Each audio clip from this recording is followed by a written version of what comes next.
নমস্কার। আমি তো পরপর ভিডিও করে যাচ্ছি, সেগুলো আপলোডও করছি। আপনারা একটু মন খুলে বলুন কেমন লাগছে, আপনারা শুনতে পছন্দ করছেন কি না, তাহলে বুঝবো যে আমার পরিশ্রমটা সফল বা আমার এই কাজের যে ইচ্ছা, নতুন একটা ইচ্ছা বা নতুন ধরনের কাজ করছি সেটা সার্থক। যাই হোক, তুঙ্গভদ্রা তীরে প্রথম পর্বের ৬ নম্বর পরিচ্ছেদ আজকে পড়তে শুরু করছি। ওদিকে মকরমুখী নৌকায় সকলে ঘুমাইয়া পড়িয়াছিল। কেবল ২ জন রাতপ্রহরী নৌকার সম্মুখে ও পিছনে জাগিয়া বসিয়াছিল, আর জাগিয়াছিল বলরাম কর্মকার ও জলধৃত যুবক। চাঁদের আলোয় পাটাতনের উপর বসিয়া ২ জনে নিম্নস্বরে কথা বলিতেছিল। যুবক এক পেট গরম ভাত খাইয়া ও ২ দণ্ড ঘুমাইয়া লইয়া অনেকটা চাঙ্গা হইয়া উঠিয়াছে। তাহাদের বাক্যালাপ অধিকাংশই প্রশ্নোত্তর। বলরাম প্রশ্ন করিতেছে, যুবক উত্তর দিতেছে।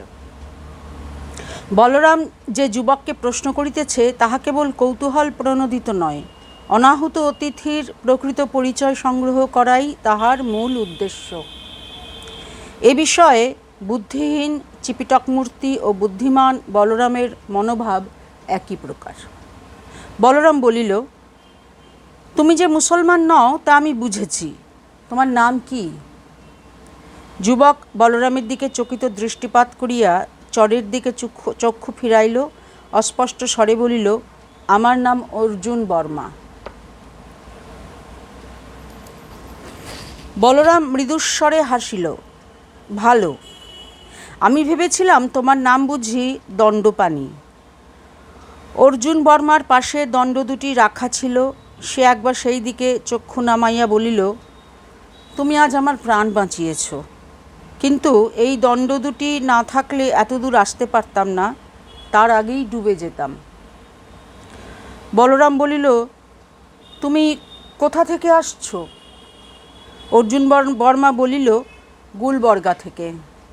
বলরাম বলিল, গুলবর্গা নাম শুনেছি, দক্ষিণে যবনদের রাজধানী।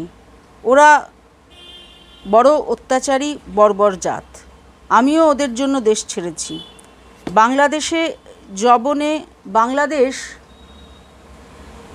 যবনে ছেয়ে গেছে, তুমিও কি ওদের অত্যাচারে দেশ ছেড়েছ? হ্যাঁ। অর্জুন বর্মা থামিয়া থামিয়া বলিতে লাগিল, গুলবর্গার কাছে ভীমা নদী, ওদের অত্যাচারে আজ সকালবেলা ভীমা নদীতে ঝাঁপ দিয়েছিলাম। ভীমা এসে কৃষ্ণাতে মিশেছে, তার অনেক পরে কৃষ্ণা তুঙ্গভদ্রায় মিশেছে। এতদূর তো ভাবিনি, লাঠি দুটো ছিল তাই কোনো মতে ভেসেছিলাম, তারপর তুমি বাঁচালে। বলরাম প্রশ্ন করিল, কোথায় যাচ্ছিলে? বিজয়নগর। ভেবেছিলাম সাঁতার কেটে তুঙ্গভদ্রার দক্ষিণ তীরে উঠব, তারপর পায়ে হেঁটে বিজয়নগরে যাব। তা ভালোই হলো, আমরাও বিজয়নগরে যাচ্ছি। তোমার পায়ে হাঁটার পরিশ্রম বেঁচে গেল। কিছুক্ষণ উভয়ে নীরব রহিল। তারপর অর্জুন বর্মা প্রশ্ন করিল, তোমরা কোথা থেকে আসছো? কলিঙ্গ থেকে, 3 মাসের পথ। সামনের বড় নৌকায় কারা যাচ্ছে? বলরাম একটু চিন্তা করিল, কিন্তু এখন তাহারা তুঙ্গভদ্রার স্রোতে প্রবেশ করিয়াছে। নদীর 2 কূলেই বিজয়নগরের অধিকার। যবন রাজ্য অনেক দূরে কৃষ্ণার পরপারে, সুতরাং অধিক সাবধানতা নিষ্প্রয়োজন।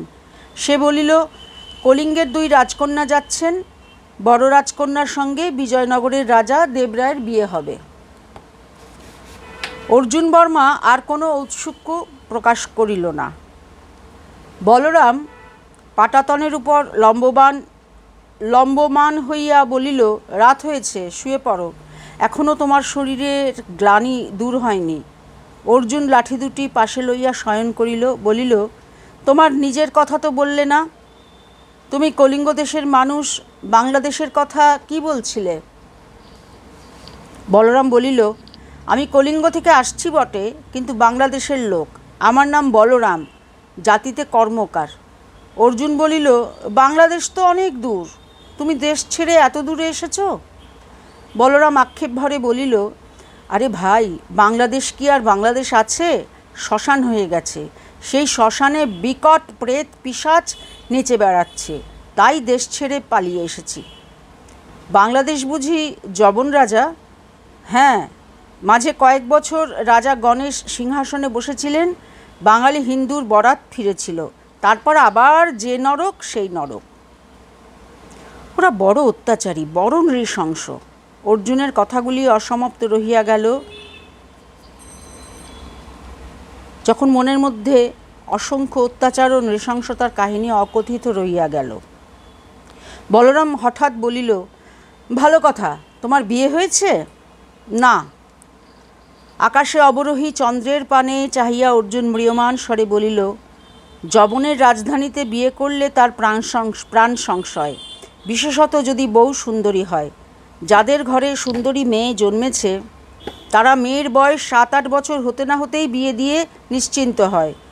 অনেকে মেয়ের মুখে ছুরি দিয়ে দাগ কেটে মেয়েকে কুৎসিত করে দেয়, যাতে যবনদের নজরে না পড়ে। তাতেও রক্ষে নেই, মুসলমান সিপাহীরা যুবতী মেয়ে দেখলেই ধরে নিয়ে যায় আর স্বামীকে কেটে রেখে যায়, যাতে নালিশ করবার কেউ না থাকে। দক্ষিণ দেশে মেয়েদের পর্দা ছিল না, এখন তারা যবনের ভয়ে ঘর থেকে বেরোয় না। বলরাম উত্তেজিতভাবে উঠিয়া বসিয়া বলিল, যেখানে যবন সেখানেই এই দশা। তবে আমার জীবনের কাহিনী বলি, শোনো। বর্ধমানের নাম তুমি বোধহয় শোনোনি। দামোদর নদের তীরে মস্ত নগর। সেখানে আমার কামারশালা ছিল, বেশ বড় কামারশালা। কাস্তে, কুরুল, কাটারি তৈরি করতাম, ঘোড়ার খুরে নাল ঠুকতাম, গরুর গাড়ির চাকায় হাল বসাতাম, তলোয়ার, সড়কি, এমনকি কামান পর্যন্ত তৈরি করতে জানি। কিন্তু মুসলমান রাজারা তৈরি করতে দিত না। মাঝে মাঝে রাজার লোক এসে তদারক করে যেত।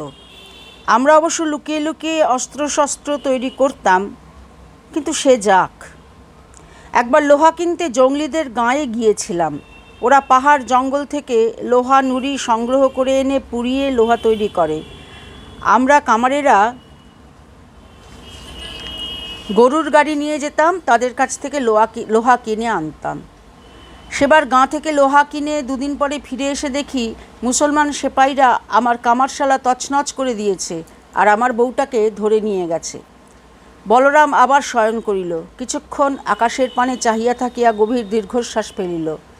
বউটা মুখরা ছিল বটে, কিন্তু ভারী সুন্দর দেখতে ছিল। যাকে মর্গে, যে যেমন কপাল নিয়ে এসেছে।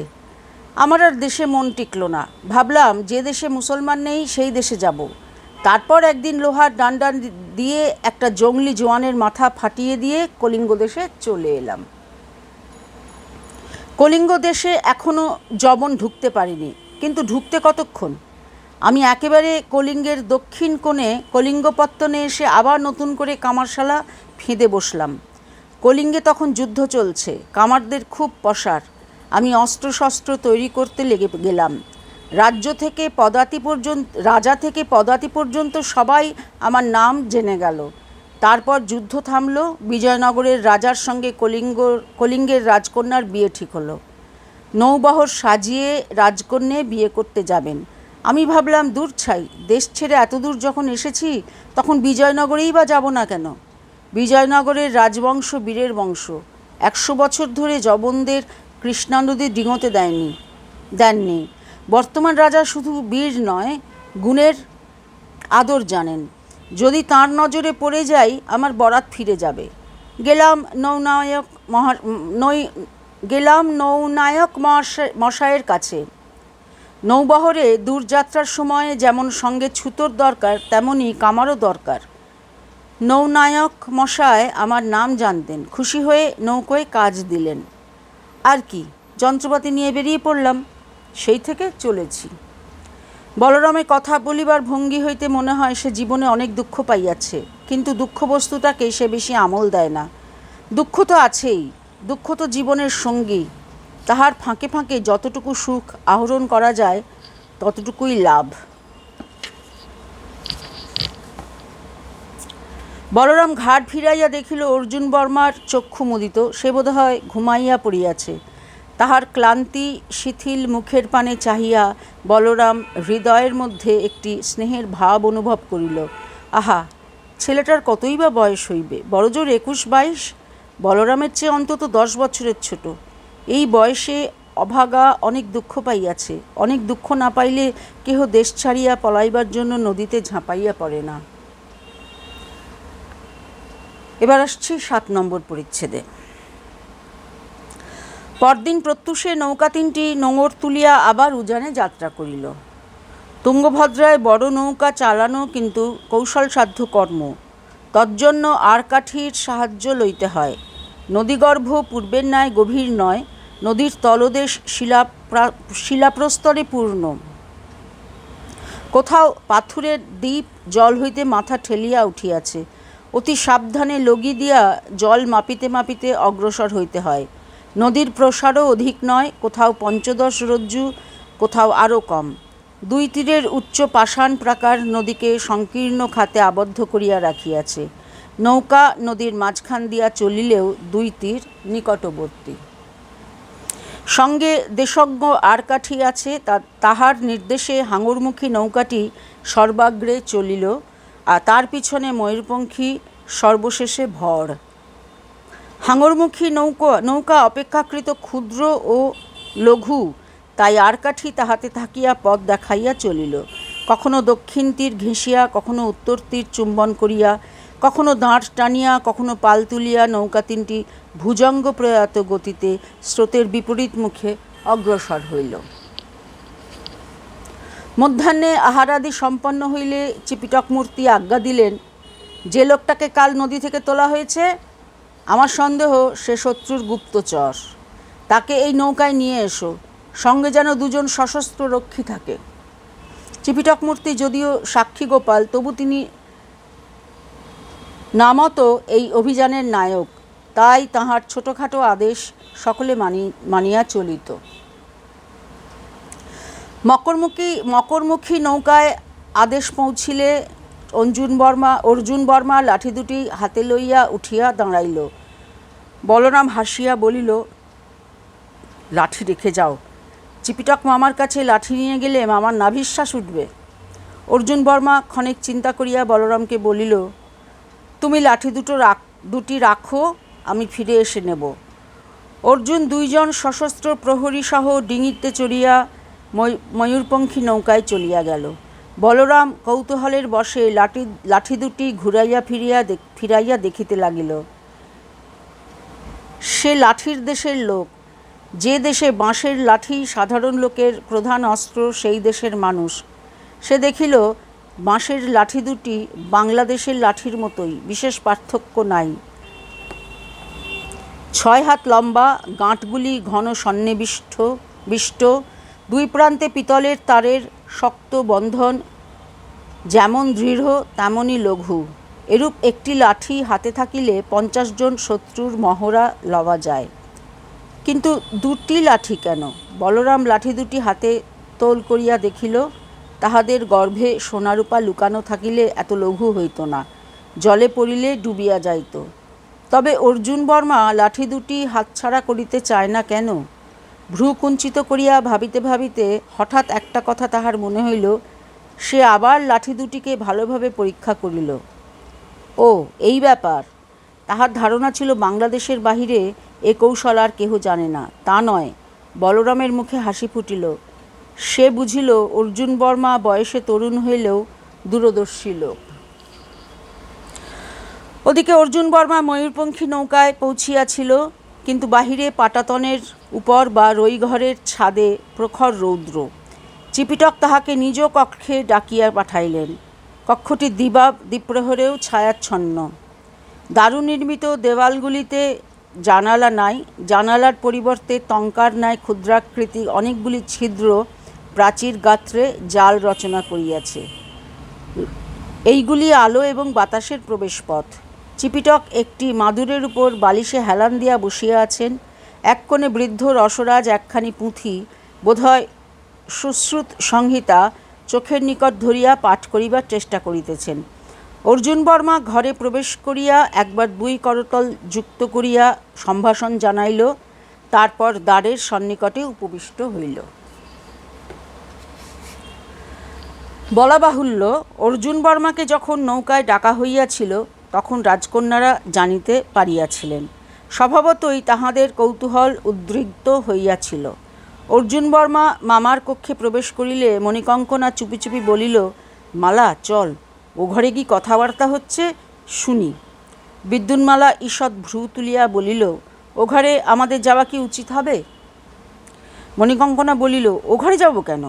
দেওয়ালের ঘুলঘুলি দিয়ে উঁকি মারব, আয়। 2 ভগিনী নিজ কক্ষ হইতে বাহির হইয়া পাশের দিকে চলিলেন। সন্তর্পণে সছিদ্র গৃহপ্রাচীরের কাছে গিয়া ছিদ্রপথে দৃষ্টি প্রেরণ করিলেন। কক্ষের অভ্যন্তরে তখন পরম উপভোগ্য প্রহসন আরম্ভ হইয়াছে। চিপিটক বালিশ ছাড়িয়া চিরিক মারিয়া উঠিয়া বসিলেন। অর্জুন বর্মার দিকে অভিযোগী অঙ্গুলি নির্দেশ করিয়া রমণীসুলভ কণ্ঠে তর্জন করিলেন, তুমি ম্লেচ্ছ, তুমি মুসলমান। অর্জুন বর্মার মেরুদণ্ড কঠিন ও ঋজু হইয়া উঠিল। চোখে বিদ্যুৎ খেলিয়া গেল।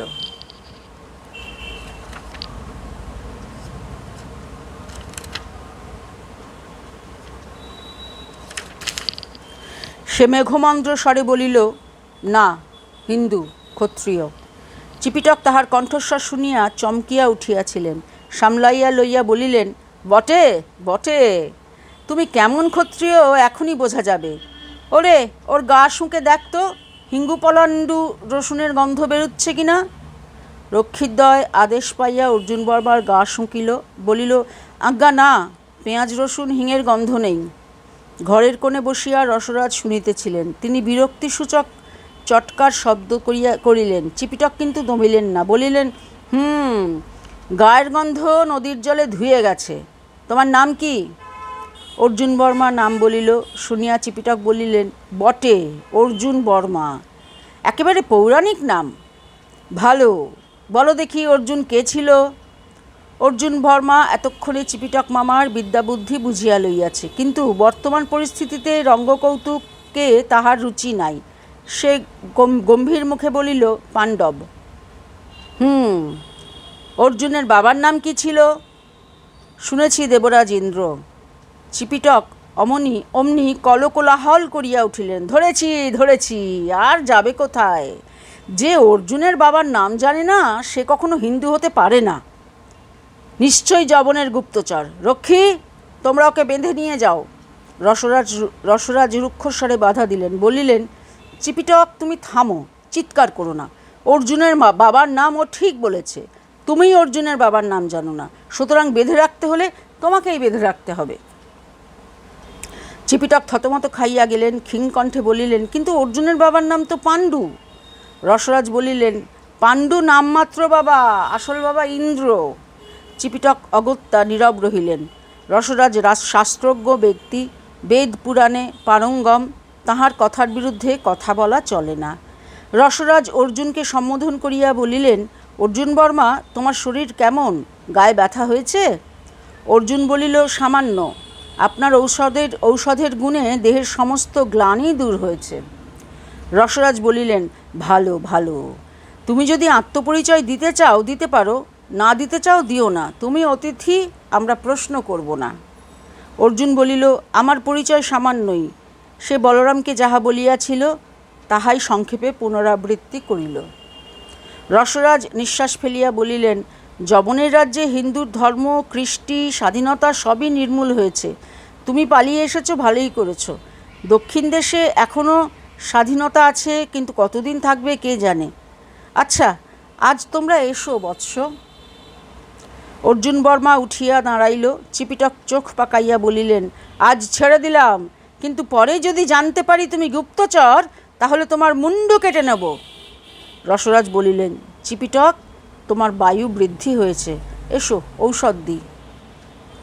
বাহিরে দাঁড়াইয়া 2 রাজকন্যা ছিদ্রপথে সবই প্রত্যক্ষ করিয়াছিলেন এবং অতি কষ্টে হাস্য সংবরণ করিয়া রাখিয়াছিলেন।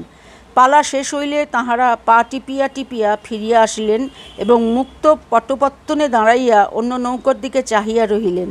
ক্ষণেক পরে অর্জুন বর্মা রক্ষীদের সঙ্গে বাহিরে আসিল। তাহার মুখে একটা চাপা হাসি। রাজকুমারীদের দেখিয়া সে সসম্ভ্রমে যুক্তপাণি হইয়া অভিবাদন করিল। তারপর ডিঙিতে নামিয়া বসিল। রক্ষী দুইজন দাঁড় টানিয়া সম্মুখে হাঙরমুখী নৌকার দিকে চলিল। মণিকঙ্কনা সেই দিকেই কটাক্ষপাত করিয়া লঘুস্বরে বলিল, অর্জুন বর্মা? হ্যাঁ ভাই, সত্যিই ছদ্মবেশে দাপর যুগের অর্জুন নয় তো? বিদ্যুন্মালা ঈষৎ ভর্ৎসনা ভরা চক্ষে মণিকঙ্কনার পানে চাহিয়া তাহার লঘুতাকে তিরস্কৃত করিলেন। সেদিন সন্ধ্যাকালে নদীমধ্যস্থ একটি দ্বীপের প্রস্তরময় তীরে নৌকা বাঁধা হইল। দিনের গলদঘর্ম প্রখরতার পর চন্দ্রমাশীতল রাত্রি পরম স্পৃহণীয়। নৈশাহারের পর দুই রাজকন্যা মাঝিদের আদেশ দিলেন, তাহারা পাটাতন দিয়া নৌকা হইতে দ্বীপ পর্যন্ত সেতু বাঁধিয়া দিল। রাজকন্যারা দ্বীপে অবতরণ করিলেন। জনশূন্য দ্বীপ, কঠিন কর্কশ ভূমি, তবু মাটি। অনেক দিন তাহারা মাটির স্পর্শ অনুভব করেন নাই। দুই ভগিনী হাত ধরাধরি করিয়া চন্দ্রালোকে পাদচারণ করিতে লাগিলেন।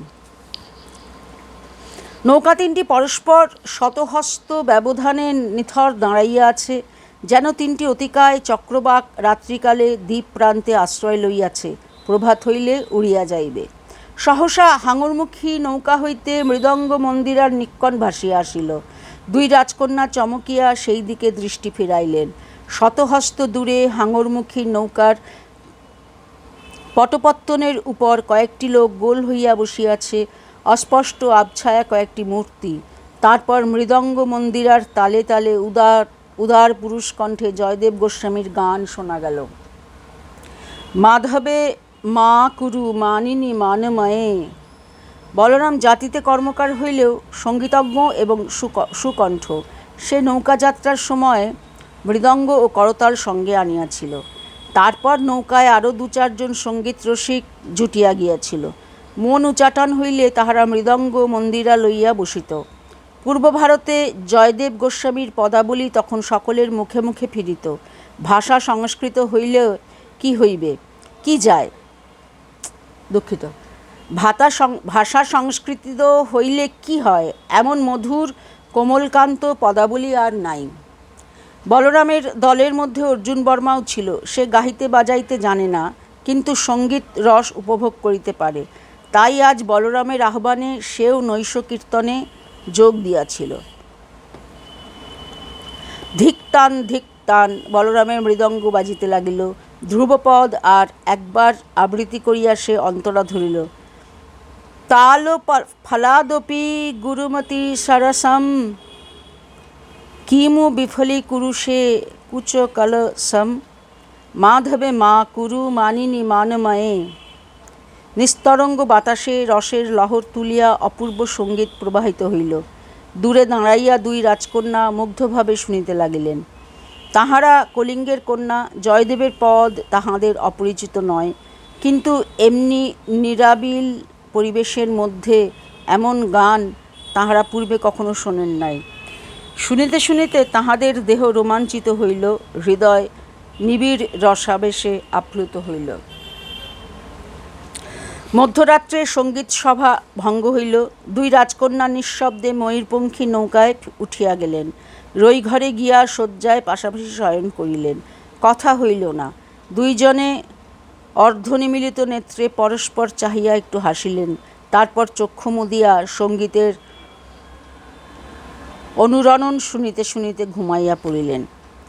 হৃদয়ে রসাবেশ লইয়া নিদ্রা যাইলে কখনো কখনো স্বপ্ন দেখিতে হয়।